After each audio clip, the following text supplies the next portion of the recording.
partikel. Oke, saya izin share materi dulu.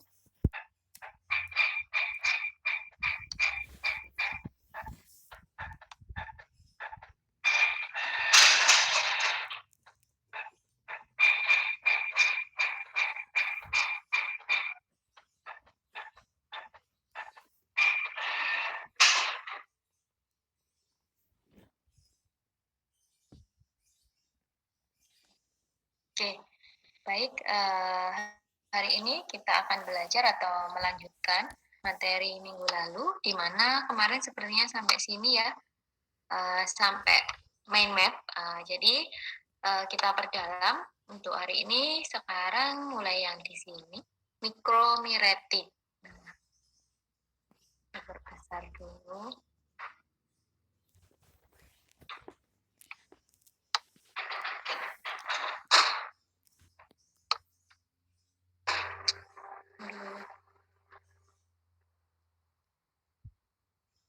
Oke, nah mikromiretik itu merupakan suatu ilmu, ilmu yang mempelajari ataupun teknologi yang mempelajari tentang partikel kecil, di mana penemunya seorang ilmuwan yang bernama Delavalle. Nah, jadi dulu penemunya tentang apa sih partikel kecil dan apa hubungannya partikel itu dengan sediaan farmasi itu dikembangkan lebih jauh oleh seorang ilmuwan Delavalle. Nah, di sini yang bagian pertama ingin dijelaskan bahwa hubungannya dalam pembuatan produk. Jadi maksudnya kaitannya suatu partikel dengan pembuatan produk dilihat dari misalnya kita ingin membuat tablet, kemudian membuat kapsul ataupun suspensi maupun emulsi.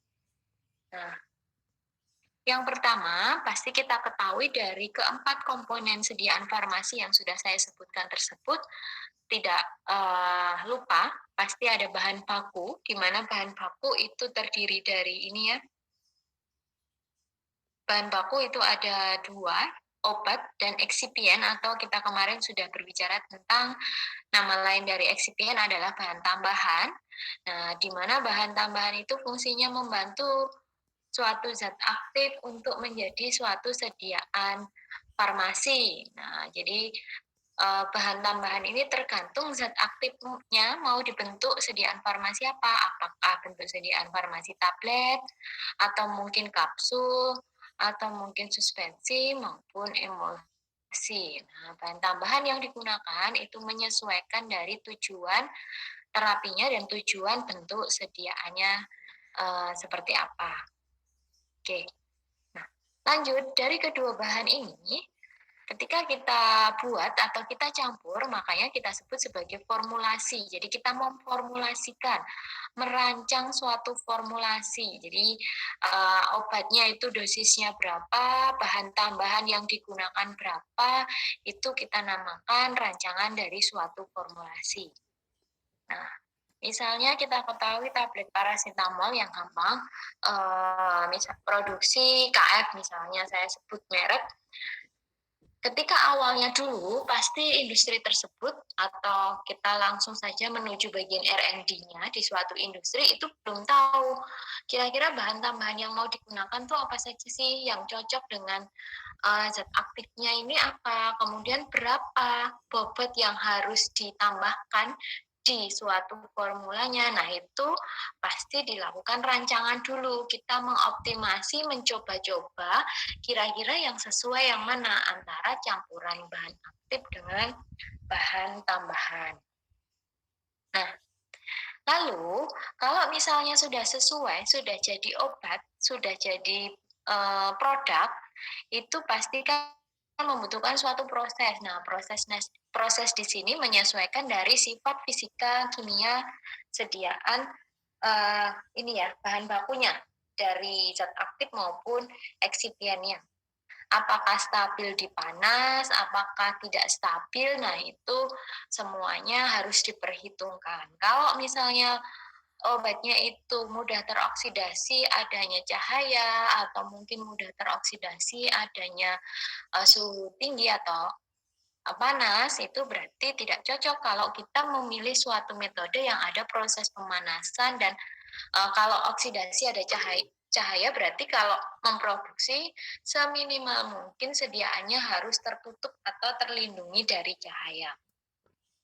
Nah, biasanya untuk melindungi suatu produk atau bahan baku agar tidak mudah teroksidasi dengan cahaya, kita siasati dengan penambahan ini ya, penutup bagian luarnya atau mungkin kemasan sekunder atau tersiernya ataupun primernya itu berwarna gelap. Jadi misalnya kemasan primer itu sudah warnanya gelap, kemasan sekundernya juga kita tambah lagi dengan lapisan tertentu sehingga cahaya tidak mampu menembus ke bahan bakunya.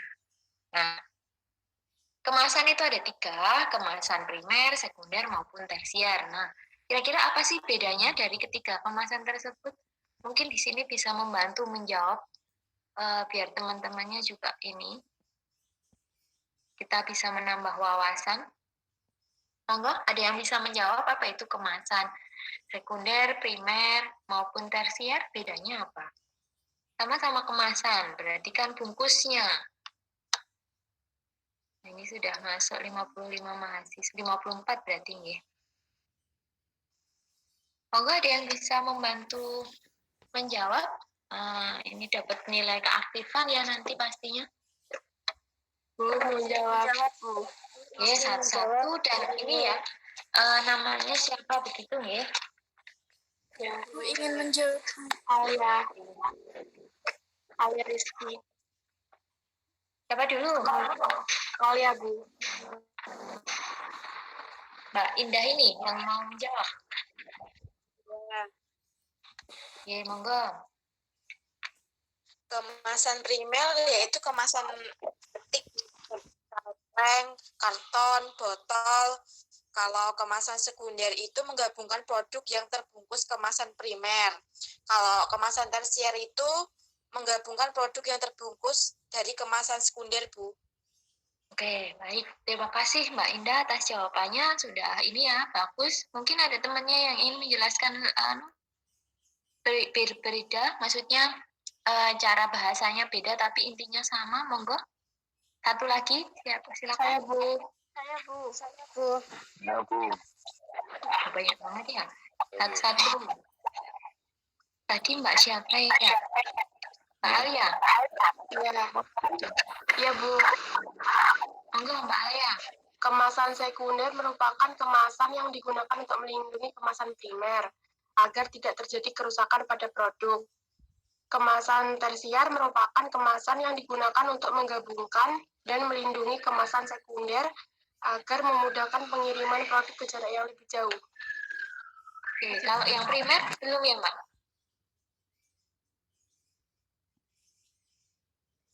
Nah, ini Mbak Alia. Menambahkan, Bu. Ya, silakan. Ini Mbak siapa? Nadia. Nadia. Kemasan primer itu kemasan yang bersentuhan langsung dengan produk. Biasanya itu dipergunakan untuk makanan ringan yang pengirimannya itu tidak terlalu jauh. Contohnya itu pembungkus snack, terus mie, kemasan air gelas gitu, Bu. Oke, baik. Terima kasih jawabannya tadi Mbak Indah, Mbak Nadia, Mbak Alia. Oke, 3 dulu ya. Nanti masih banyak pertanyaan, temannya pasti kebagian nanti. Oke. Nah, betul ya. Apa itu bedanya kemasan? Kemasan kalau persamaannya kan sama-sama untuk melindungi produk dari paparan lingkungan atau mungkin bisa suhu, bisa panas, bisa dari binatang atau mungkin dari serangga. Nah, jadi intinya melindungi produk yang ada di dalamnya. Kalau kemasan primer itu adalah kemasan yang langsung bersentuhan dengan produk yang mau dikemas. Contohnya kalau sediaan farmasi, misal sirup nih, atau suspensi atau emulsi, berarti kemasan primernya kira-kira apa ya? Yang langsung bersentuhan dengan produk. Apa kira-kira kalau Aluminium foil. Botol. Bu. Oke, botol ya. Jadi betul. Oke.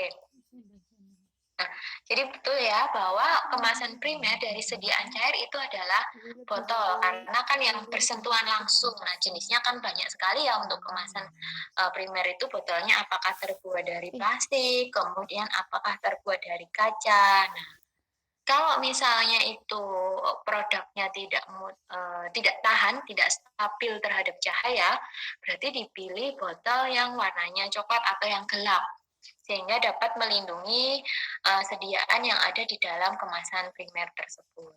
Lalu, biasanya kalau sudah dimasukkan sediaan atau produknya ke dalam kemasan primer, akan membutuhkan suatu kemasan sekunder untuk mempermudah suatu masyarakat atau konsumen membawa dari misalnya kan kalau untuk dipajang di ini ya klinik ataupun di apotek, nah itu biasanya kan agar menarik pasti diberi kemasan sekunder.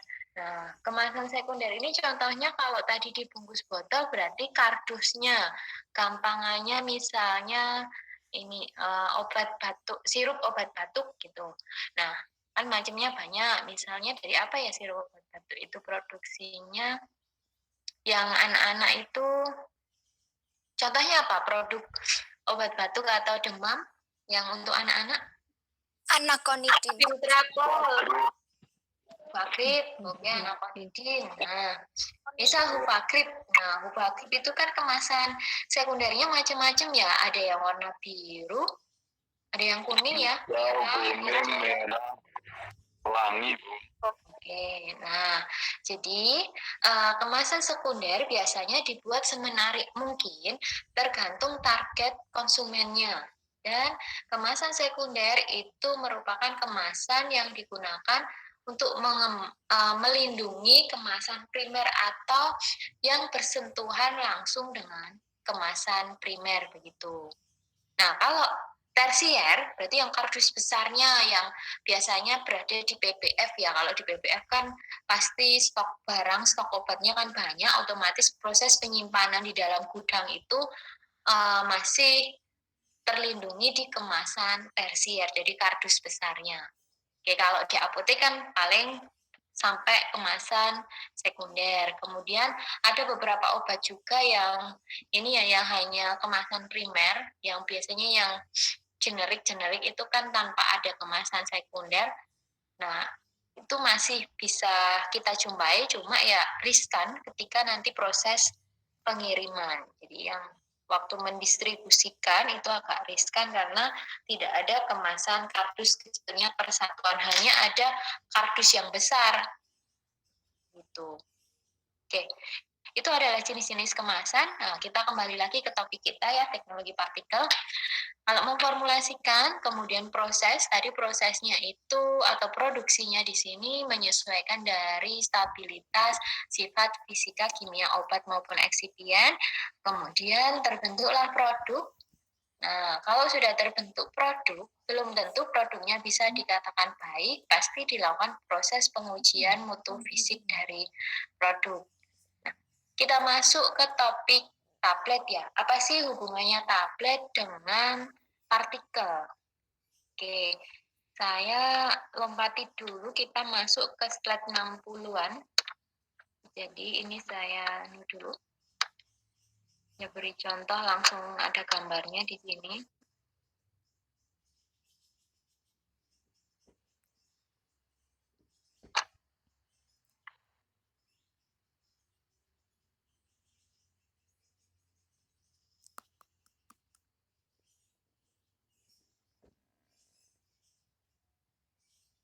Oke, jadi hubungannya suatu tablet dengan partikel adalah ketika melakukan proses. Tadi diingat untuk membentuk suatu produk, berarti kita butuh bahan baku dulu. Setelah bahan baku berarti kita memformulasi atau merancang formulasinya, berapa bahan yang harus kita timbang, apa saja bahan yang kita gunakan, komposisi atau jumlahnya berapa persen. Nah, itu namanya memformulasi.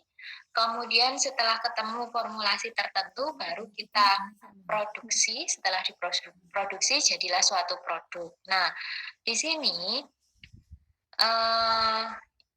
hubungannya partikel dengan tablet itu di bagian yang proses memproduksi ya. Jadi proses selama pembuatan suatu tablet. Salah satunya suatu partikel itu mempengaruhi sifat alir. Jadi flow properties ini adalah sifat alir dari suatu serbuk granul komponen dari tablet. Nah, jadi di sini ada serbuk sebaiknya harus free flowing, itu berarti harus mengalir bebas. Nah, tablet sebelum jadi tablet atau sebelum dicetak jadi tablet itu kan terdiri atau tersusun beberapa partikel, bisa itu bentuknya serbuk, bisa itu bentuknya granul. Tergantung kita menggunakan metode apa dalam proses pembuatan tablet. Nah, harapannya suatu serbuk ataupun granul itu mampu mengalir bebas. Jadi mengalir bebas itu tidak ada hambatan, tidak mampat ketika proses pencetakan ataupun pembuatan tablet. Nah, hubungannya ada di gambar 61. Oke. Ini kelihatan ya gambarnya ya. Nah, ini ada gambar, serangkaian gambar. Gambar ini adalah proses pencetakan suatu tablet dari tahapan bentuk granul ataupun serbuk. Kursor saya kelihatan tidak di laptop ataupun di HP kalian? Samar, Bu. Kelihatan, Bu. Tapi ada yang Samar, Bu.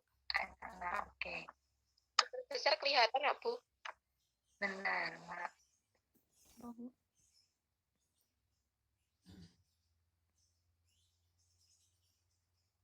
Nek gak nek tulisannya grosir berarti gak grosir ya. Waduh. Oh, ada nih. Oke. Kursor saya kelihatan ya?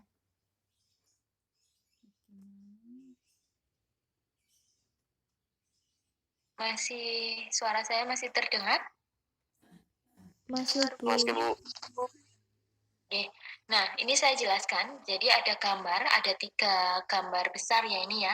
Ini merupakan suatu proses partikel digabung menjadi satu, terbentuklah suatu tablet. Nah, yang saya tunjukkan di sini, kita masuk ke gambar pertama dulu. Ini adalah ada alat yang namanya bagian hooper. Nah, ini ada hooper. Fungsi dari hooper sendiri adalah tempat suatu sampel yang akan dibuat suatu tablet atau yang akan dicetak menjadi suatu tablet. Nah, ini ada hooper, partikel atau granul nanti dimasukkan ke dalam hooper. Jadi di sini misalnya sampelnya adalah granul. Granul yang sudah campur antara bahan aktif dengan bahan tambahan ya. Jadi sudah campur jadi satu, kemudian masuk di dalam hooper. Nah, ini feed shoe itu maksudnya adalah aliran yang menghubungkan antara hooper dengan suatu die ini ya.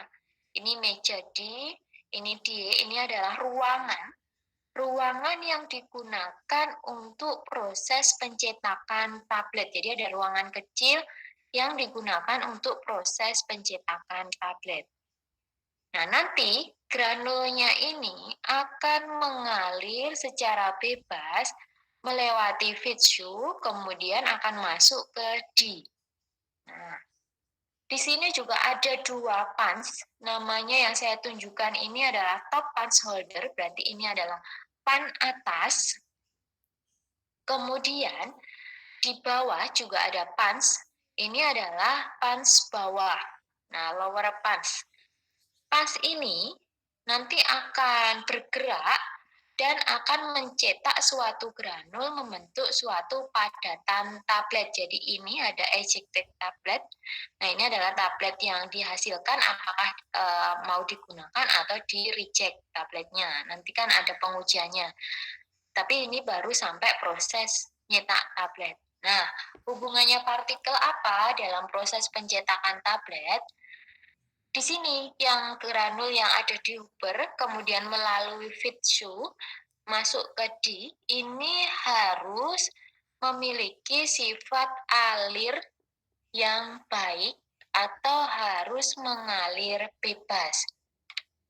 Granul ataupun serbuk dikatakan memiliki sifat alir yang baik, itu ada ketentuan atau kriterianya dalam 100 gram. Jadi kalau kita timbang 100 gram granul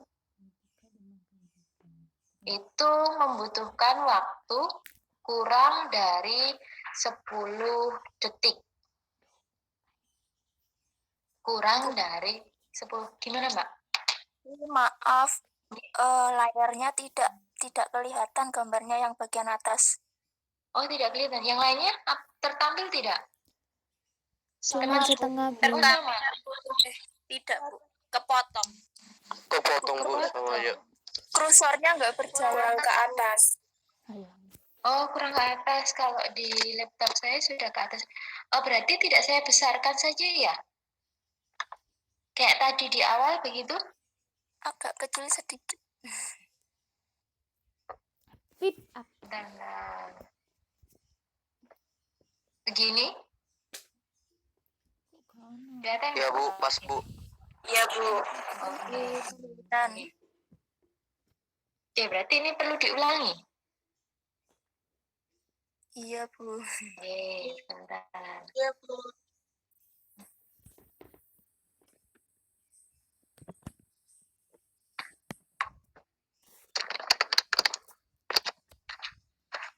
Oke, nah di sini adalah serangkaian alat yang digunakan untuk proses pencetakan tablet, di mana ada beberapa gambar, tapi prinsip dari ketiga gambar ini sama ya, maksudnya ini cuma prosesnya bagaimana cara mencetak tablet. Nah, di sini ada salah satu alat, bagian dari alat pencetak tablet yang namanya Hooper. Jadi ini adalah tabung besar, begitu kita namakan sebagai Hooper. Nah, fungsi dari Hooper ini adalah untuk menampung granul atau sampel granul atau sampel serbuk yang siap dicetak menjadi suatu tablet. Kemudian di bagian bawahnya, setelah Hooper, ada yang namanya feed shoe. Ini ruangan untuk menghubungkan antara Hooper dengan die. Die ini adalah ruangan yang digunakan untuk proses pencetakan tablet sesuai bobot yang diinginkan. Nah, lalu ini die tablet berarti ini adalah meja die. Kemudian ada pans. Pans itu ada dua, di mana yang pertama adalah pans atas, nanti akan fungsinya untuk mengempa. Jika nanti alatnya digerakkan akan turun di sini. Kemudian yang kedua ada pans bawah. Nah, pans bawah ini nanti akan membantu tablet yang sudah tercetak di ruangan die tadi keluar.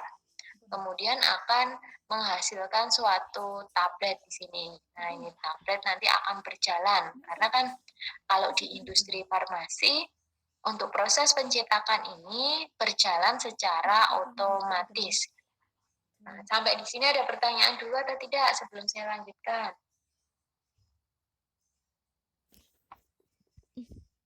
Monggo, jika ada Tidak. pertanyaan. Belum, Bu. Belum, Bu.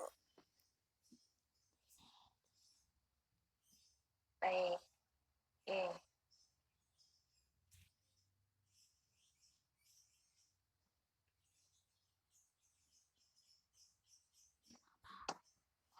Oke, lanjut ya.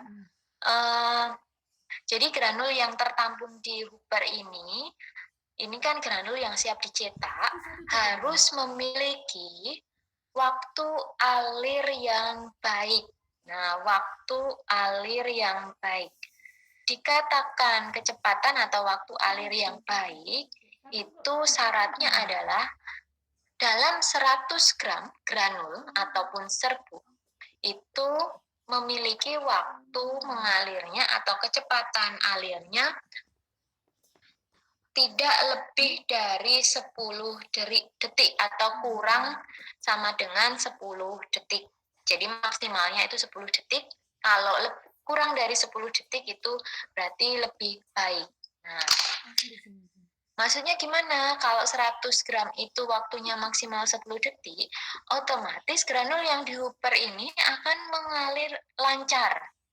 Tidak mampet, tidak terhambat. Biasanya kalau waktunya misalnya kita uji 100 gram granul itu memiliki waktu yang lebih dari 10 detik. Ketika proses mengalir dari hooper menuju fitsunya di sini akan terjadi macet atau terhambat, tersumbat. Nah, kalau tersumbat nanti resikonya besar ketika proses pencetakan atau pengempaan tablet. Nah, kenapa resikonya besar? Perlu diingat, ini adalah kita membayangkan di industri farmasi, proses pencetakan tablet kira-kira manual atau otomatis? Otomatis, Bu. Otomatis.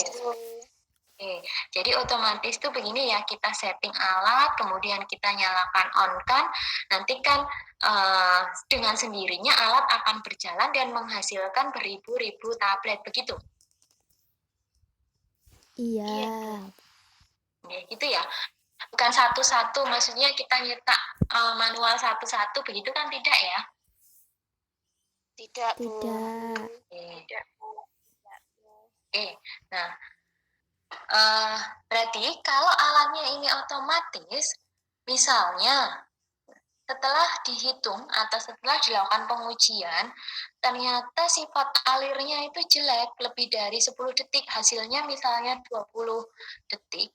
Wah, nanti kalau kita masukkan granul, di tengah perjalanan pasti ada yang tersumbat. Nah, kalau yang tersumbat di sini, kira-kira banyaknya granul yang ada di day ini nanti sama atau beda-beda?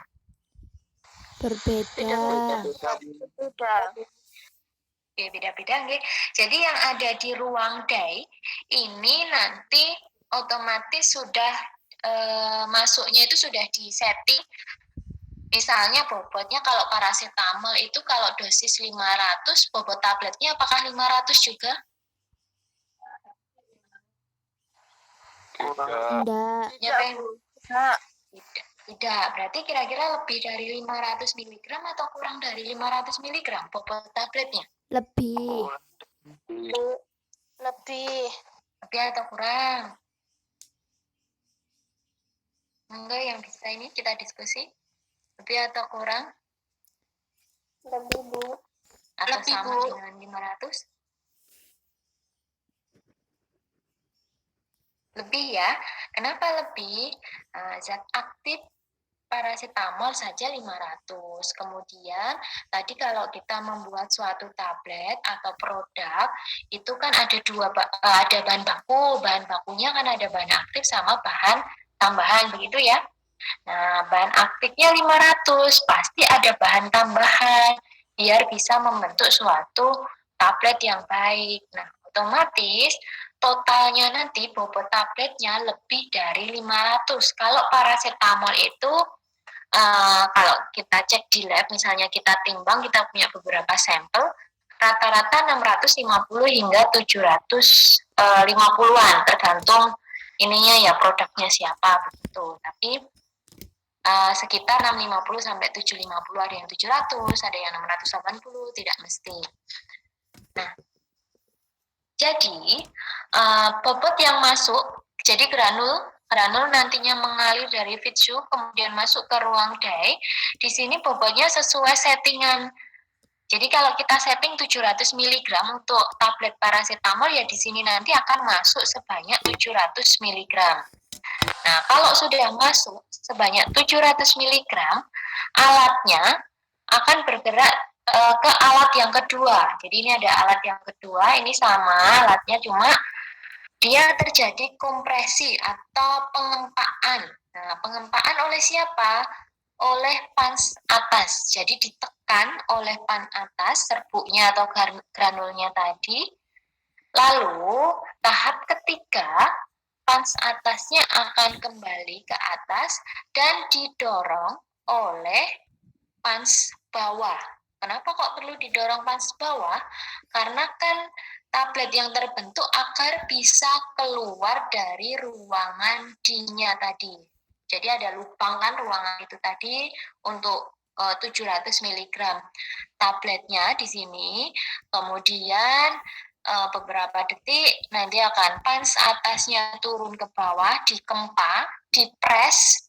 Nah, jadi padat nanti kalau sudah terbentuk padatan yang kompaks, nanti akan naik pans atasnya disertai pans bawah juga akan naik karena fungsinya untuk mengeluarkan tablet yang sudah terbentuk. Maksudnya serbuk yang sudah terbentuk tablet ataupun granul yang sudah terbentuk tablet di sini. Nah, kita kembali lagi di Hooper.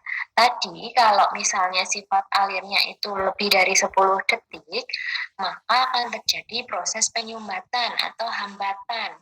Kalau terhambat, bobot yang masuk ke D otomatis kan tidak 700 mg, tetapi kurang atau lebih. Kalau misalnya mampet di tengah jalan. Kurang. Kurang. Bu. Ya, settingannya tadi kan 700 ya alatnya ya. Kemudian ternyata di sini ada hambatan, otomatis kan tidak lagi 700, tetapi di bawah 700 mg. Nah, kalau misalnya di sini kurang dari 700 mg, kira-kira alatnya pans atas sama pans bawahnya bergerak atau tidak? Maksudnya pans atasnya tetap turun, kemudian pans bawahnya nanti akan naik, tetap berjalan atau tidak alatnya? Tetap berjalan karena kan otomatis, Bu. Oke, tetap berjalan. Ada lagi masukan dari teman yang lain? Yang cowok nih. Yang cowok ada siapa saja? Mas Hudat ya kalau nggak salah, terus Gani, ada Mas Rinaldi, terus Juan, monggo, cowok salah satu, Elson. Kira-kira pans atas sama pans bawahnya tetap bekerja atau berhenti otomatis? Karena bobotnya kurang. Monggo, ada yang bisa memberi pendapatnya selain tadi Mbak? Siapa yang memberi pendapat? Novel, Bu. Noval. Iya, Bu. Oke. Tapi bisa jadi berhenti juga, Bu, karena kan si granulnya kan kurang bobotnya, jadi dia nggak ada yang dikempa. Oke. Mungkin ada pendapat yang lain? Oke, kalau tidak ada saya jelaskan. Nah, jadi kalau misalnya tadi bobotnya itu kurang, di sininya kurang, perlu diingat tadi kan mesinnya bergerak otomatis. Nah, berapapun isinya di situ otomatis akan berjalan terus. Nah, jadi tetap akan terbentuk suatu tablet yang padat. Jadi pans atasnya akan turun, pans bawah juga akan naik untuk mengeluarkan tablet. Kemudian nanti akan bergerak. Nah, nanti ada alat yang untuk mereject kira-kira ini sudah sesuai atau belum. Jadi selanjutnya di sini pasti ada timbangan ya. Jadi kayak meja yang di situ sebagian ada untuk menimbang. Nah, nanti kalau tidak sesuai otomatis kan di reject sendiri oleh mesinnya, mesin selanjutnya. Tapi kalau untuk mesin pencetak tabletnya dia tetap otomatis bergerak. Misalnya nih, industrinya belum begitu canggih, sehingga di sini tetap mencetak, kemudian bobotnya kan yang dihasilkan kurang dari 700, apa yang terjadi? Maksudnya memiliki efek buruk atau tidak ketika nanti sampai ke tangan konsumen? Memiliki Iya, efek ada efek buruk. buruknya, Bu. Ada efek buruk atau tidak? Ada efek buruk, Bu. Oke, Ada apa? Monggo, salah satu-satu. Menimbulkan efek buruk contohnya seperti apa? Kalau menurut saya tidak, Bu. Oh, tidak menimbulkan efek buruk. Oke. Ini Mas siapa? Hernando. Hernando ya? Efek terapinya kurang maksimal, Bu. Ini Mbak. Rudat. Oke. Oh, Rudat itu Mbak ya? Iya, Bu. Oh, Bukan, maaf. Mas. Iya, tak pikir cowok. Oke. Oke, jadi ini ya, efek buruknya, kalau efek toksiknya itu tidak ada dari sediaan tadi karena kan bobotnya kurang. Cuma efek terapinya akan berkurang atau tidak maksimal. Tadi juga sudah disebutkan ya sama Mbak Rudat sama Mas Hernando, tidak ada efek buruk begitu. Cuma nanti kalau dalam satu strip bobotnya berbeda-beda, otomatis kan produknya juga tidak ini ya, tidak baik. Kenapa tidak baik? Masa kita minum paracetamol misalnya pagi itu 1 jam langsung berefek, nanti yang siang setelah 8 jam kita minum lagi kok efeknya tidak sejam, tapi malah munculnya baru 4 jam. Nah itu kenapa? Karena bobotnya tidak seragam. Nah, kalau bobot tidak seragam, kadar obatnya seragam atau tidak? Tidak. Tidak, Bu. Tidak, Bu. Tidak, Bu. Oke, jadi kalau bobot tabletnya itu tidak seragam, otomatis kadar obat itu zat aktif. Jadi zat aktifnya, bobotnya juga tidak seragam, kadarnya juga tidak seragam, sehingga efeknya juga tidak sesuai efek yang diinginkan, gitu. Nah, itu tadi kaitannya kenapa kok partikel itu mempengaruhi suatu proses pencetakan tablet, karena granulnya tadi harapannya harus memiliki sifat alir atau kecepatan mengalir itu dalam 10 detik atau dalam bobot 100 gram itu maksimalnya 10 detik. Kalau misalnya melebihi batas yang ditentukan, akan terjadi proses penghambatan, nanti akan berefek ke keseragaman bobot dan efek selanjutnya akan mempengaruhi keseragaman dosis dan selanjutnya akan mempengaruhi efektivitasnya tidak seragam. Jadi saling beruntutan ya, sehingga kalau di suatu industri khususnya obat itu memang betul-betul step by stepnya itu dicek dulu, jangan sampai lolos beredar di pasaran. Jadi banyak ini ya supervisornya, manajernya tertentu, bagian pencetakan itu siapa yang bertugas sebagai yang memutuskan bahwa produknya ini bisa lanjut atau tidak, itu harus ketat kalau di suatu industri. Nah, begitu untuk ini, untuk suatu tablet hubungannya dengan partikel atau granul. Nah, kita lanjut dulu. Kita balik lagi ya, balik ke bagian atas.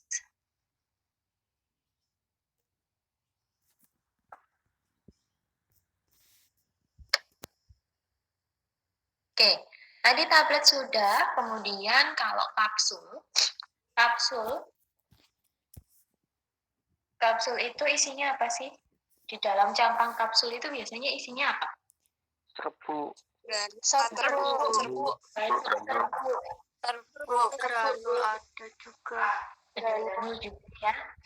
Oke, granul itu contohnya obat flu itu ya, yang granulnya berwarna-warni. Harganya lumayan mahal satu kapsulnya. Pernah mengkonsumsi? Tidak, Bu. Tidak, Bu. Bu pernah nyoba. Oke. Tahu produk Rinas? Rinas ya yang harganya mahal itu? Belum? Tahu belum tahu. Tahu, Bu. Ada yang tahu, ada yang belum ya. Jadi pelangi. pelangi, karena kan itu kapsulnya transparan begitu ya. Iya.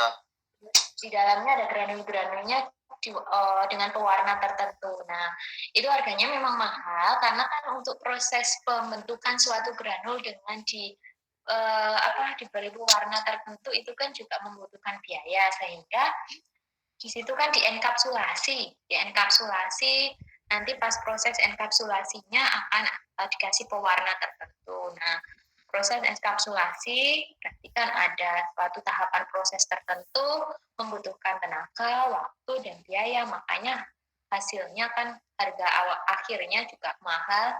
Efeknya sih lebih agak cepat dibanding produk yang lain, karena kan zat aktifnya sudah terenkapsulasi, harapannya nanti cepat larut begitu. Karena yang mengenkapsulasi itu biasanya bahan-bahan tambahan yang mudah larut di air, sehingga nanti kalau bahan tambahan yang mudah larut di air, otomatis bahan aktifnya juga akan terikut mudah larut di air. Nah, itu produk yang dengan teknologi tertentu. Nah, kemudian tadi betul ya bahwa kapsul itu di dalamnya terdiri dari bisa serbuk, kemudian bisa juga granul. Nah, kalau kapsul rata-rata disediakan farmasi itu untuk membungkus atau untuk memfasilitasi suatu produk-produk yang berbahan dari bahan alam. Nah, jadi kalau misalnya kalian ketahui yang masih dalam kapsul itu kan zat aktifnya bahan alam, contohnya yang dari bahan alam, jamu-jamu itu kan banyak juga ya, atau mungkin obat wasir itu kan juga dari bahan alam. Nah, itu masih difasilitasi dengan kapsul. Nah, kapsul rata-rata juga membutuhkan atau dari produk bahan alam itu biasanya dosisnya besar, sehingga serbuk atau zat aktif yang dimasukkan di situ tidak cukup hanya satu kapsul, biasanya membutuhkan 2 kapsul. Makanya dosisnya kan kadang 1 kali pakai itu minimal 2 kapsul, tergantung dari usianya biasanya kalau produk obat itu. Nah, di sini yang dimaksud atau hubungannya dengan teknologi partikel adalah partikel yang ada di dalam kapsul, jadi granul atau serbuk ataupun tadi granul yang hasil enkapsulasi, kalau ukurannya itu kecil atau mungkin ditambah suatu bahan tambahan untuk meningkatkan kelarutan, berarti otomatis kecepatan melarutnya juga akan semakin cepat. Sehingga kalau cepat larut isi yang ada di dalam kapsulnya, maka efek yang diinginkan juga akan semakin cepat atau efeknya meningkat begitu. Nah, lanjut ya, kita suspensi. Suspensi ada berapa tipe ya? Dulu di farmasi praktis mungkin sudah dijelaskan, atau farmastika itu farmasi praktis. Suspensi ada 3. 3. Ya, apa saja Pak? Ada W per O per W, dan gabungan. Dan gabungan. Oke, mungkin ada temannya yang menambahkan atau mungkin memiliki pendapat lain. Ini tadi Mbak siapa? Indah, Bu. Oh, Mbak Indah. Oh, yang pertama tadi ya Mbak, sama ya? Yeah. Oke, monggo yang lain. Yang tadi yang cowoknya baru Mas Fernando. Coba yang lain coba.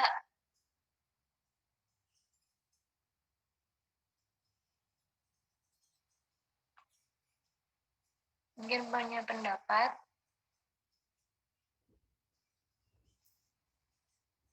Mas Gani, coba kotinya ini Mas Gani. Gimana Mas Gani, atau saya tunjuk deh? Bu, ada Bu. Suspensi W per O per W, water dalam air,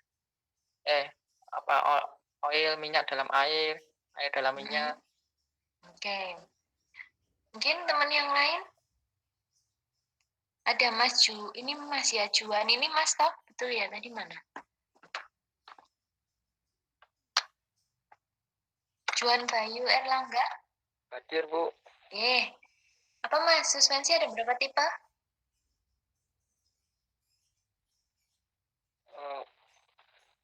Tahu saya suspensi itu ada kayak suspensi kering sama yang basah sih Bu. Kalau suspensi yang kering itu yang kayak ditambahin air dulu, Dry itu ya, atau kita biasanya nyebut dry syrup ya. Dry syrup. Jadi kalau suspensi basah itu berarti sudah dilarutkan begitu ya? Iya, jadi kayak yang pada umumnya lah, kayak yang sekian cairnya itu ada partikel padat yang nggak terlarut gitu, yang belum terdispersi. Oke, monggo yang lain yang pengen tahu pendapatnya, masih hanya ada 3 mahasiswa.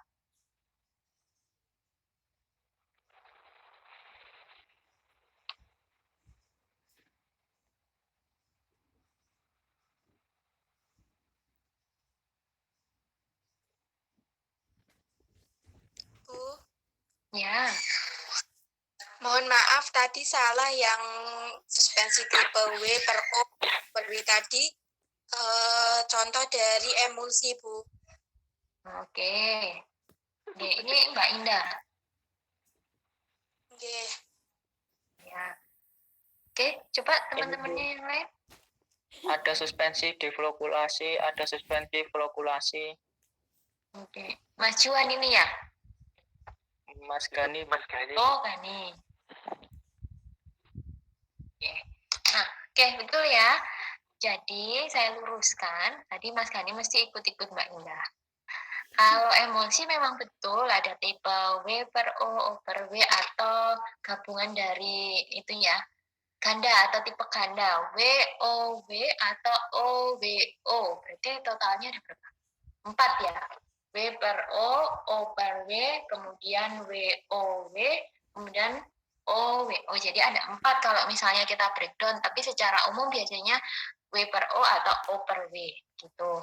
Nah, itu tipe dari emulsi. Kalau suspensi, kita lihat dari proses pengendapan. Jadi kalau suspensi itu kan kita bayangannya nanti akan kita simpan lama-lama mengendap.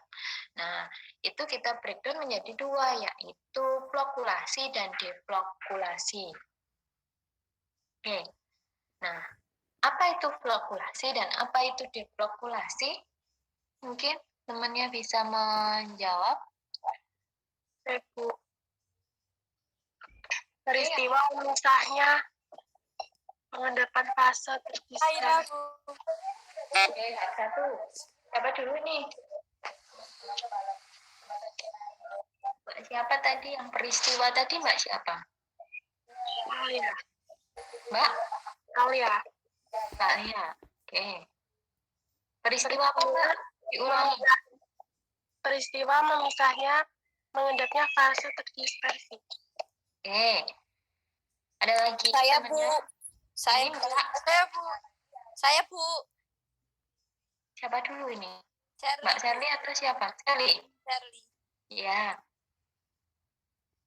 Merupakan suatu peristiwa memisahnya antara fase terdispersi dan pendispersi. Terjadi dalam rentang waktu yang berbeda. Terjadi pada rentang waktu yang berbeda. Oke. Dan fasenya itu dan saat terpisah itu lebih flokulasi itu lebih cepat dibandingkan deflokulasi. Oke.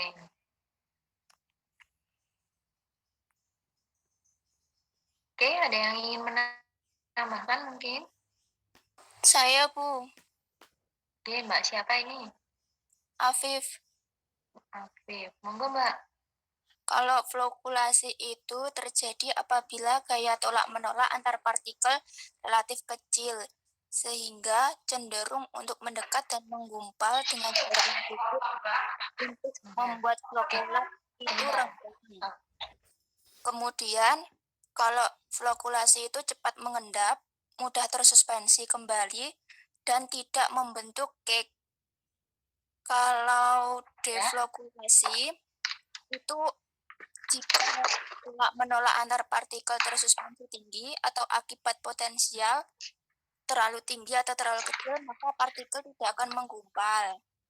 Kemudian akan terbentuk cake yang keras dan sukar tersuspensi kembali.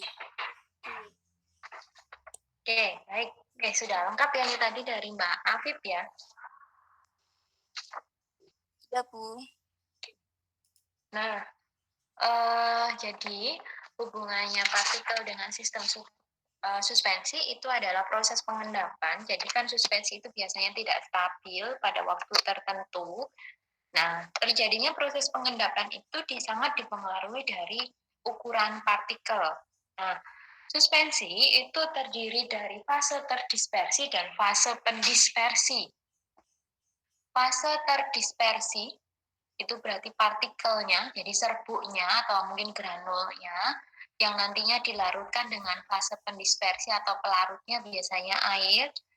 Nah, kemudian dari dua fase tersebut akan homogen ketika ada gerakan atau kinetika. Lalu, jika kita diamkan beberapa waktu, akan terbentuk proses pengendapan atau pemisahan antara fase pendispersi dengan fase terdispersi. Kalau flokulasi itu lebih cepat mengendap atau lama tadi? Mungkin teman-teman yang lain? Cepat mengendap. Cepat, Bu. Oke, itu ya, lebih cepat mengendap. Berarti kalau devlog kebalikannya, proses pengendapannya itu lama, begitu ya? Iya, Bu. Nah, kalau kita lihat dari ukuran partikel, berarti kalau flokulasi tadi cepat mengendap, ukurannya besar atau kecil? Kecil. Relatif besar, Bu. Besar, Bu. Kecil. Besar, Bu. Relatif Ah. besar. Besar. Flokulasi relatif kecil, Bu. Flokulasi relatif kecil. Mungkin ada yang lain? Ada kecil, besar, mungkin ada sedang apa enggak di sini? Tidak ada ya, pilihannya cuma besar sama kecil. Nah, kita bayangkan dulu, misalnya kita partikel ya, kita contoh gampangnya ini, kita punya bola. Bola itu kan ada macam-macam ukurannya, ada yang kecil, ada yang besar. Misal saya atau kita semua punya bola basket, itu berarti besar ya, bola basket. Yang satunya kita punya bola yang kecil itu bola pingpong atau mungkin bola kasti itu. Tahu ya bola pingpong, bola kasti itu? Tahu, Bu. Tahu, Bu. Nah, kalau kita lempar ke atas, mana yang lebih cepat turun? Kecil. Kecil. Ada lagi teman-temannya? Besar, Bu. Yang besar, Bu. Besar. Yang besar karena Bobotnya kan lebih besar. lebih berat. Oke, kalau besar memang bobotnya lebih berat. Kalau kecil berarti kan bobotnya lebih ringan, begitu ya. Sama-sama kita lempar ke atas, mana yang lebih cepat jatuh ke lantai tadi? Yang besar, Bu. Besar, Bu. Kecil. Besar, Bu. Kecil. Besar, Bu. Dua. Lagi yang kecil dua tak? Yang lainnya kecil apa besar? Besar saya, Bu. Oh, besar, Bu. Kecil aku, Bu. Oke. Nah, tadi flokulasi itu kan yang paling cepat mengendap. Kalau devlog itu yang paling lama mengendap.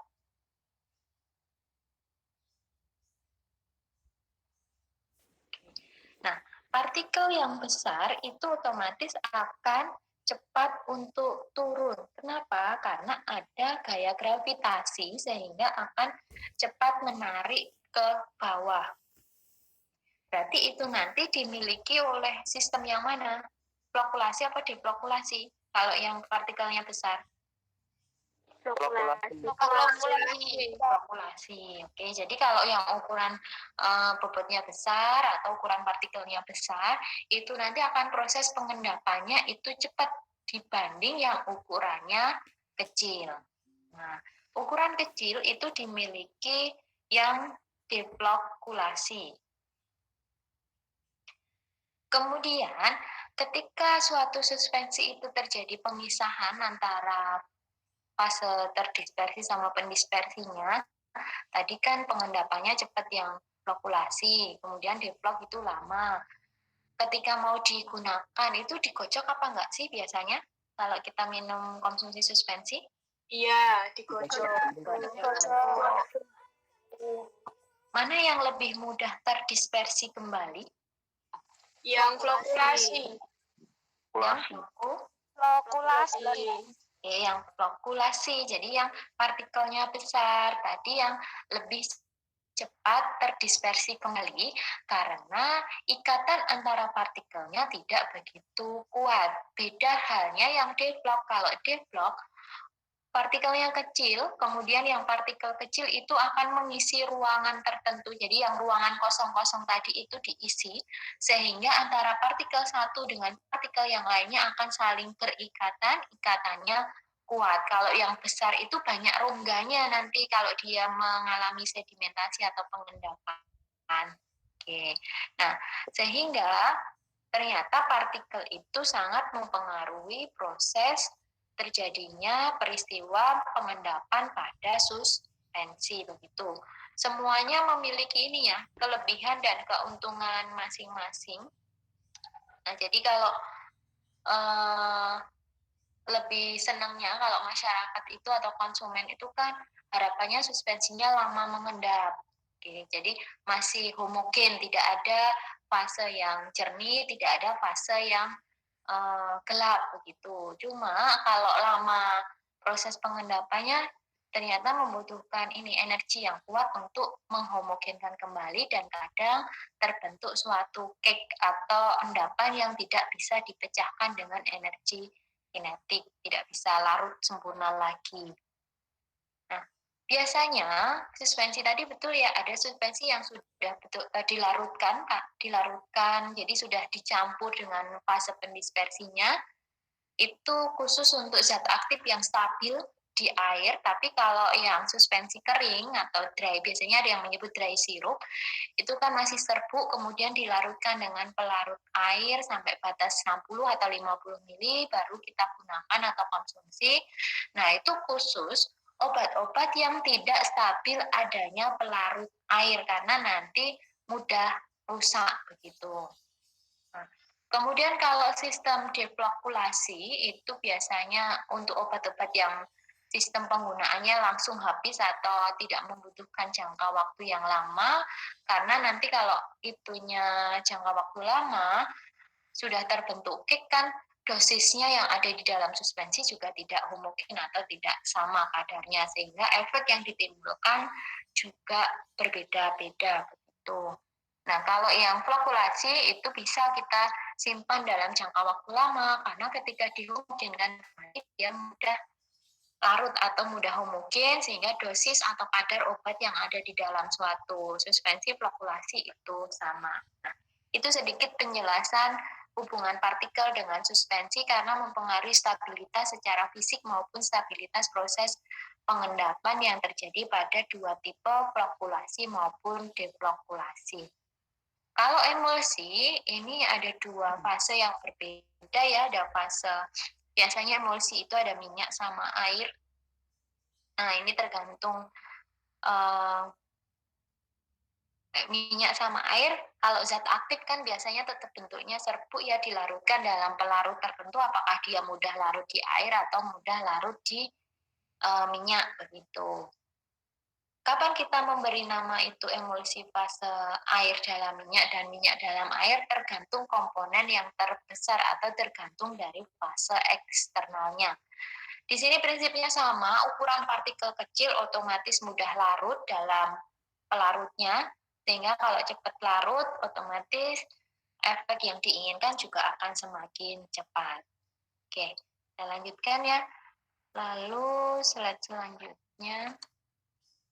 Nah, ini parameter fisika kimia, bentuk, ukuran, sifat permukaan, kelarutan, itu hubungannya nanti dengan disolusi. Disolusi itu hubungannya dengan atma.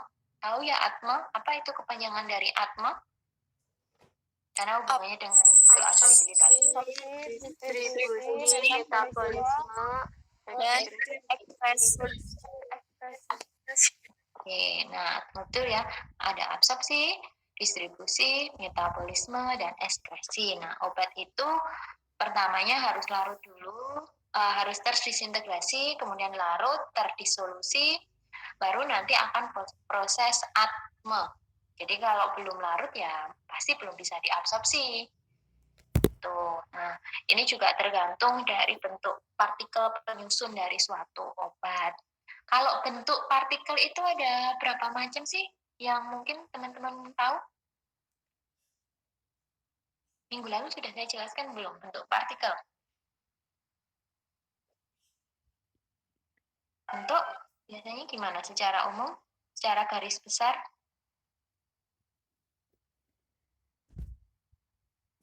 Ada bentuk amorf, jadi ada partikelnya bentuk amorf, ada partikel yang bentuknya kristal. Nah, kristal macam-macam ya, ada kristal jarum biasanya ataukah linier begitu. Nah, kira-kira bentuk amorf sama kristal itu bedanya apa ya?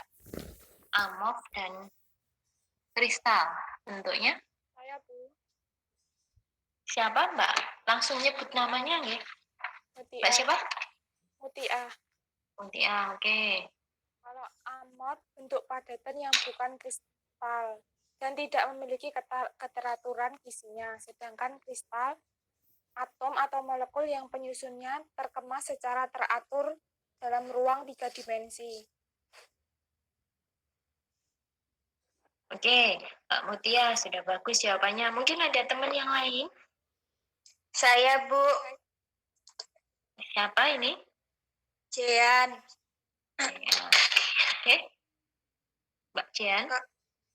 Kalau amorf itu tidak memiliki susunan jangka panjang yang teratur. Kalau kristal memiliki susunan atom atau molekul jangka panjang yang tersusun dalam struktur. Oke. Oke. Ada temannya yang ingin menjawab satu lagi? Kemudian hubungannya dengan sediaan farmasi itu apa bentuknya? Kalau ukuran partikel kan sudah tahu ya, ukuran kecil nanti hubungannya larut, hubungannya lagi adalah efek. Kalau bentuk hubungannya apa? Monggo.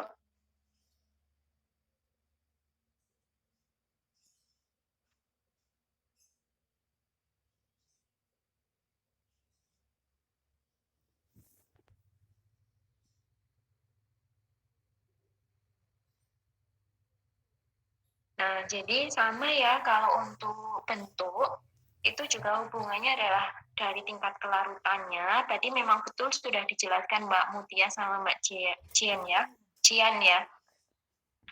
Nah, kalau untuk bentuk amorf tadi kan tidak memiliki bentuk keteraturan. Nah, jadi bentuknya itu tidak teratur. Kemudian kalau kristal itu bentuknya adalah teratur. Nah, kalau bentuk yang tidak teratur sama bentuk yang teratur, kira-kira ikatannya kuat yang mana? Kuat kristal pun yang teratur. Kuat kristal. Oke. Ada lagi?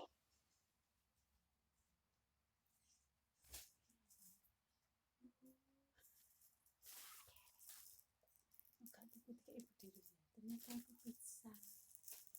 Badan kira-kira aku sih aku nyoba roti pizza bayangan sih kayak Monggo, ada yang bisa menjawab?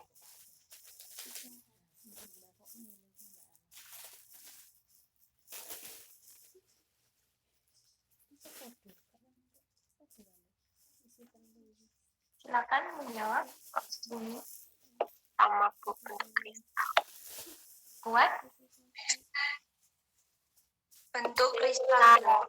Oke, lebih ikatannya kuat yang bentuk kristal ya, karena kan tadi terdiri dari kisi-kisi yang rigid berarti kan dekat-dekat. Nah, otomatis kalau bentuk kristal itu ikatannya kuat dibanding bentuk amorf. Kalau amorf karena bentuk tidak teraturan, sehingga ikatannya antara partikel satu dengan yang lainnya itu tidak kuat. Nah, kalau kita hubungkan dengan kelarutan, berarti yang mudah larut yang mana? Antara amorf sama kristal?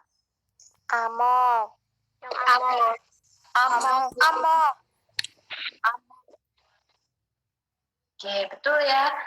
Lebih mudah larut yang amorf karena kan ikatannya tidak kuat sehingga mudah lepas. Kalau ikatannya mudah lepas antara partikel satu dengan yang lainnya, kelarutannya itu akan meningkat. Oke, jadi sudah bisa ini ya berlogika ya. Lanjut ya, kemudian kalau sifat permukaan ini maksudnya permukaannya partikelnya itu apakah rata atau tidak, karena kan selain itu juga pori-porinya ya, semakin banyak pori-pori yang ada di permukaan maka pelarutan juga akan meningkat. Higroskopisitas itu hubungannya dengan sifat dari suatu bahan, apakah dia mudah menyerap air atau tidak. Kalau misalnya mudah berarti kan dia akan mudah larut. Adsorpsi ini berarti partikelnya apakah hanya menempel pada permukaan saja. Aliran ada dua, ini ada kohesi sama adhesi. Bedanya kalau kohesi itu kayak tarik-menarik antara atom atau sampel yang sejenis, kemudian kalau adhesi kebalikannya, yang berbeda jenis. Nah, homogenitas ini merupakan titik kritis dari proses pencampuran.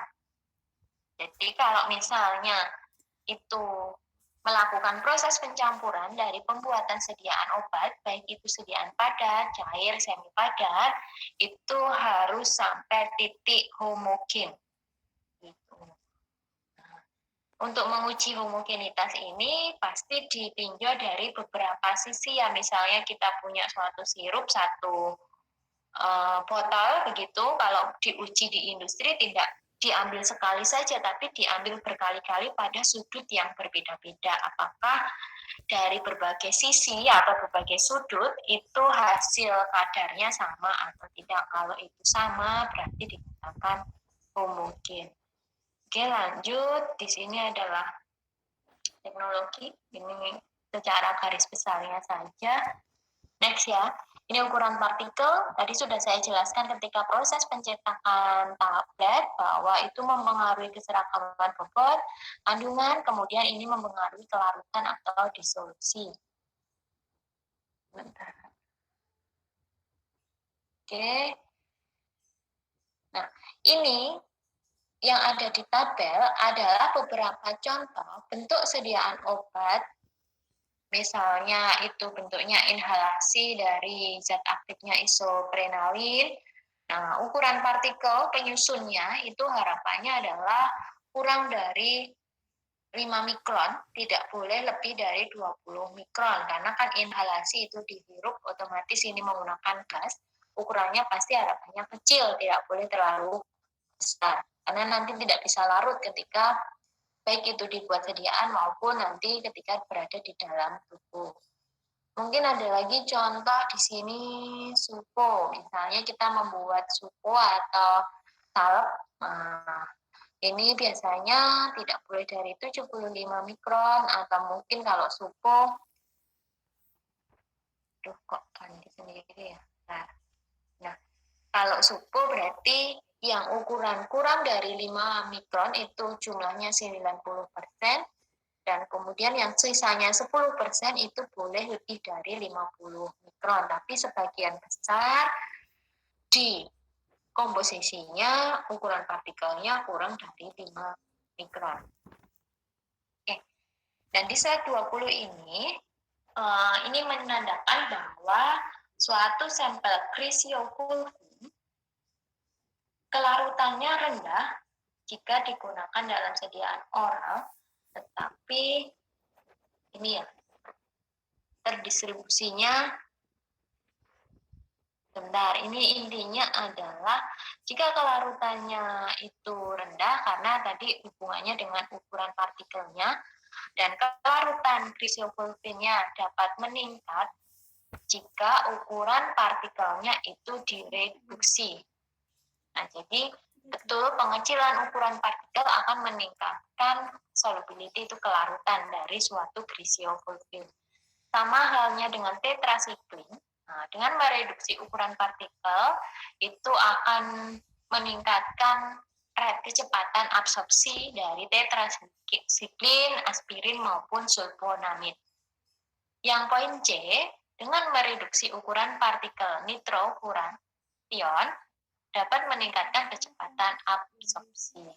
Tetapi di sini juga harus hati-hati bahwa kalau kecepatan absorpsinya meningkat, bisa jadi efek toksiknya juga akan meningkat. Nah, ini tolong diperhatikan ya kemarin, betul ya, kalau ukuran partikel kecil itu belum tentu sifat toksiknya juga aman.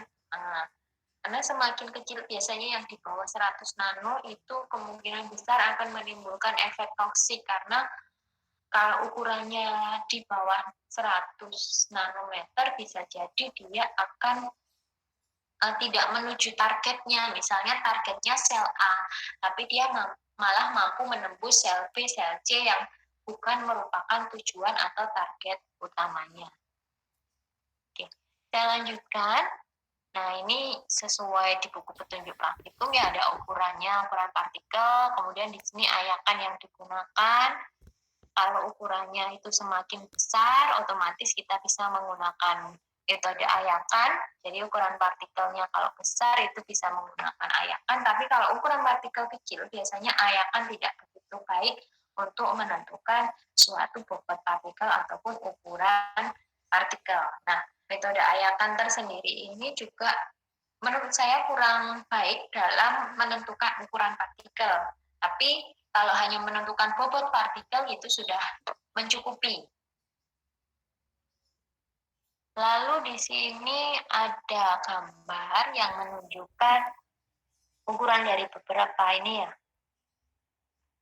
atau gambar dari partikel. Ini cuma, maksudnya ini gambar-gambarnya semakin kecil, ini ukurannya besar, itu misalnya 150, kemudian diperkecil 1/6-nya, 1/10-nya, begitu. Nah, kita masuk ke distribusi ukuran partikel. Dikatakan sampel, sampel itu adalah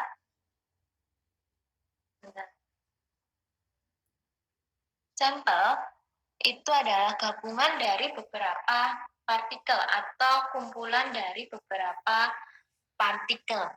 Nah, suatu sampel bisa disebut sistem monodispersi dan bisa disebut sistem polidispersi. Poli itu berarti kan banyak, kalau mono itu satu, tunggal. Nah, yang dimaksud di sini, kalau polidispersi itu berarti secara kita lihat dengan visual ya, dilihat itu kalau poli partikelnya ukurannya beraneka macam, bentuknya juga beraneka macam, sehingga bisa kita sebut polidispersi. Itu kalau kita amati secara kualitatif. Nah, kalau kita amati secara kuanti, jadi kalau kuali kan dilihat secara visual, kalau kuanti berarti harus dihitung kuantitatif. Standarnya apa? Standarnya nilai antilog SD. Dikatakan poli itu jika nilainya berapa kemarin di praktikum mungkin sudah dipaparkan? Polidispersi. Masih ada ini? Mana di sana? Di praktek sudah dijelaskan belum mana poli, mana mono?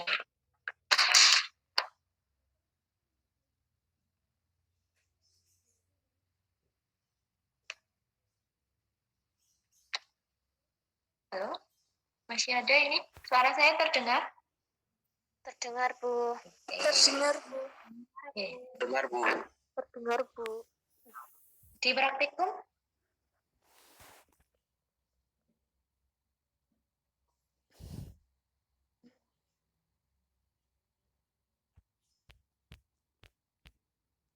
Jika poli, maka nilai antilog SD-nya Di praktikum belum, Bu. belum dibahas. Belum praktikum. Praktikum sampai apa?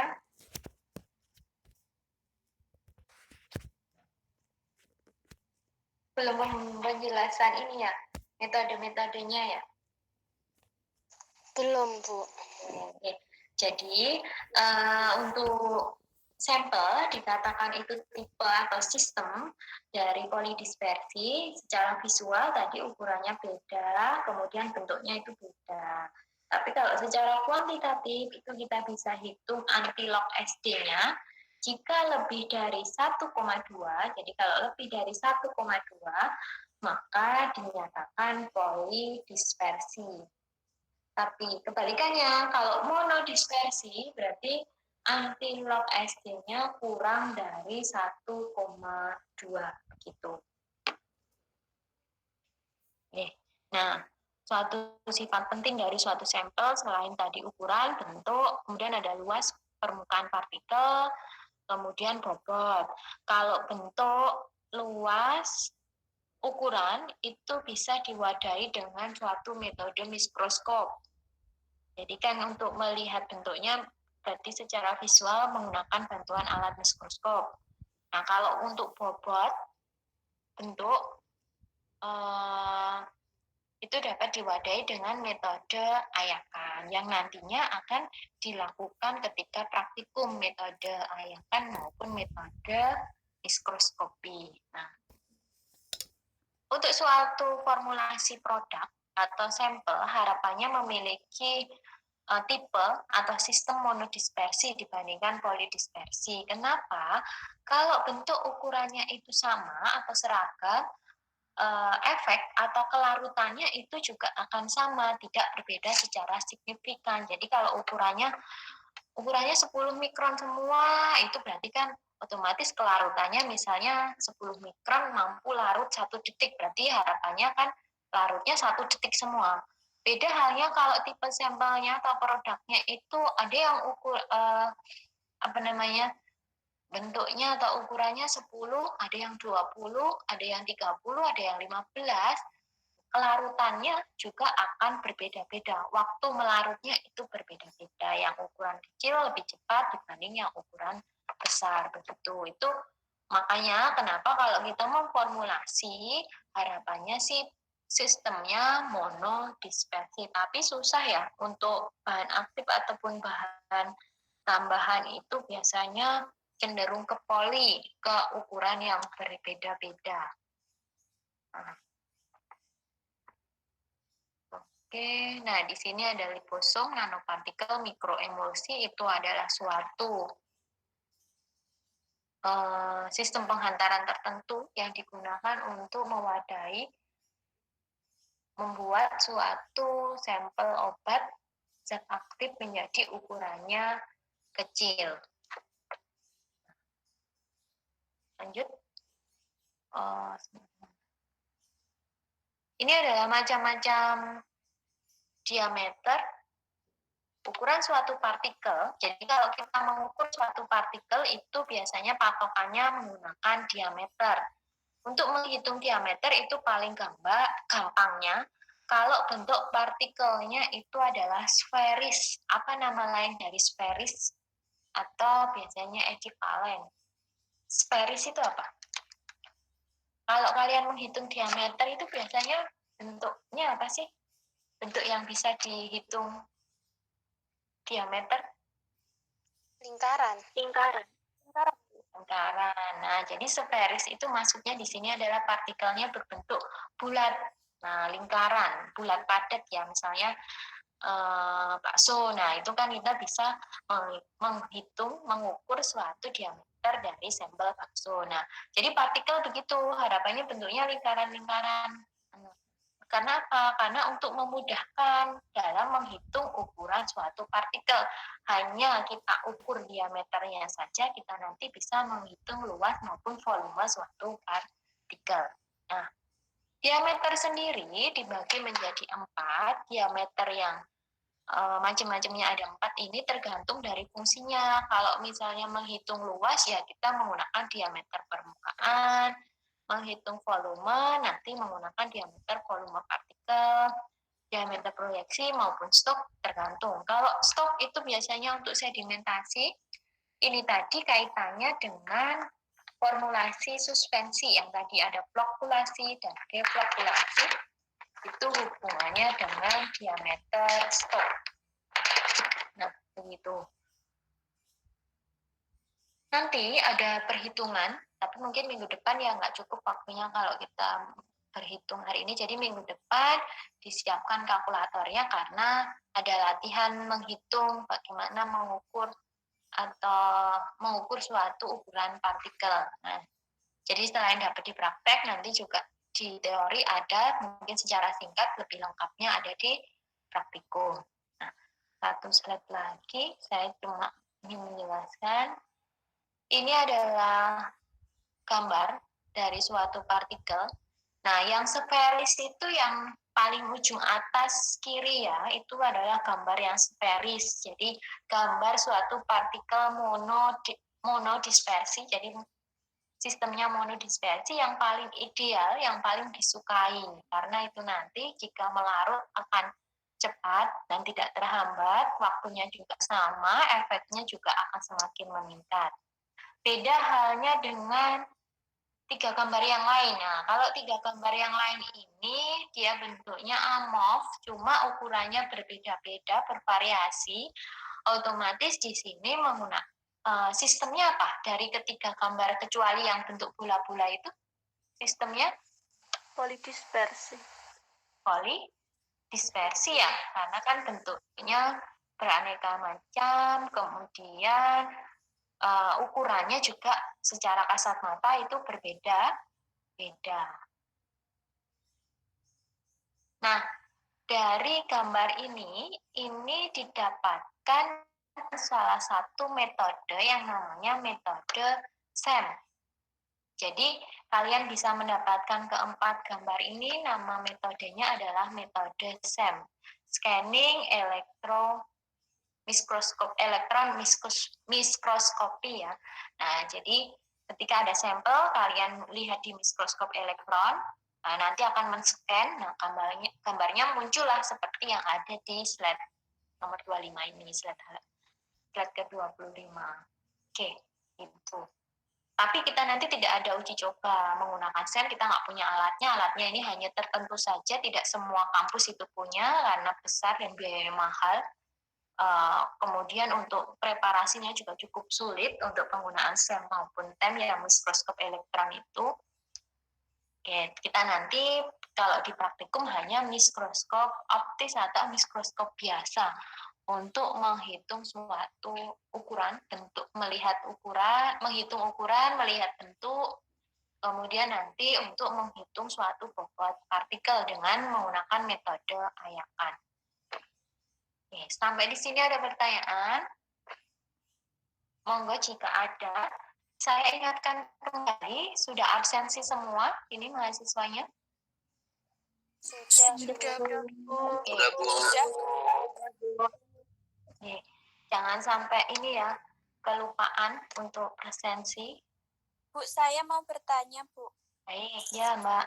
Tadi itu saya itu absennya itu pas tengah-tengah pelajaran, Bu. Soalnya paketan saya itu cuma paketan buat itu loh, Bu, buat Google Meet sama Google Classroom itu loh, Bu. Iya, tapi sudah absen ya? Browsing. Udah, Bu, udah absen tadi tethering.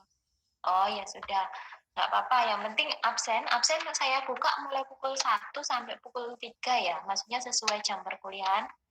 Harusnya kan cuma 100 menit, tapi saya buka sampai 2 jam begitu. Ya, Bu, makasih. Yeah. Yang penting kan di situ akan kedetek kok Mbak, absen jam berapa begitu, IGF akan terlihat nanti. Tapi nggak masalah kan, masih dalam rangka kuliah farmasi fisik, kecuali kalau di luar jam 3, nah itu yang tanda tanya kok baru absen setelah jam 3, kenapa, apakah lupa? Oh ya, kalau misalnya absensi lupa, itu konfirmasi ke saya, tetapi kalian harus membuktikan bahwa kalian ikut kuliah, maksudnya misal bisa screenshot, atau mungkin ada percakapan di chat GC atau percakapan di GC yang bisa ditelusuri ya. Kalau Google Meet kan di sini saya belum tahu bagaimana cara merekam di Google Meet ini. Nah, jadi belum terlihat. Jadi kalau misalnya di GC kalian ada percakapan, nah itu bisa sebagai bukti bahwa mahasiswa tersebut mengikuti kuliah tadi lupa absen. Nah, itu kan bukti kuat. Nanti dikirim ke saya begitu. Tapi biasanya sebelum saya akhiri, saya ingatkan kembali untuk presensi. Oke, monggo jika ada yang ingin tanya lagi sebelum saya akhiri. Bu, bolehkah saya bertanya kembali lagi tentang flokulasi, Bu? Ya, flokulasi. Bentar. Tadi kan flokulasi kan cepat itu, Bu, mengendapnya. Nah, itu apakah flokulasi dapat dikendalikan, Bu? Partikelnya supaya tidak cepat mengendap. Maksudnya dikendalikan proses pengendapannya ya? Iya. Kalau untuk mengendalikan, saya rasa tidak bisa ya, karena kan itu otomatis turun sendiri. Nah, kenapa kok partikelnya itu bisa turun sendiri? Itu karena adanya gaya gravitasi menggunakan hukum Stokes tadi, Mas. Jadi, adanya hukum Stokes itu kan yang prinsip proses pengendapan. Nah, kenapa kok bisa turun partikelnya? Karena ada gaya tarikan ke bumi. Nah, kalau misalnya ukurannya mau diperkecil bisa, tapi nanti sistemnya jadi beda. Sistemnya kalau ukuran kecil tadi apa? Diflokulasi begitu ya. Nah, nanti kan proses pengendapannya akan lama. Jadi tinggal pilih apakah ukurannya tetap besar atau mau diperkecil. Kalau diperkecil nanti mungkin secara visual itu lebih baik dibanding yang flokulasi secara visual ya. Tapi kalau secara mudah terdispersi kembali dan homogenitasnya itu lebih bagus yang flokulasi. Gitu, Mas. Ini tadi siapa, Mas apa? Mas Gani, Bu. Oke, itu ya Mas Gani. Iya, Bu. Terima kasih, Bu. Oke.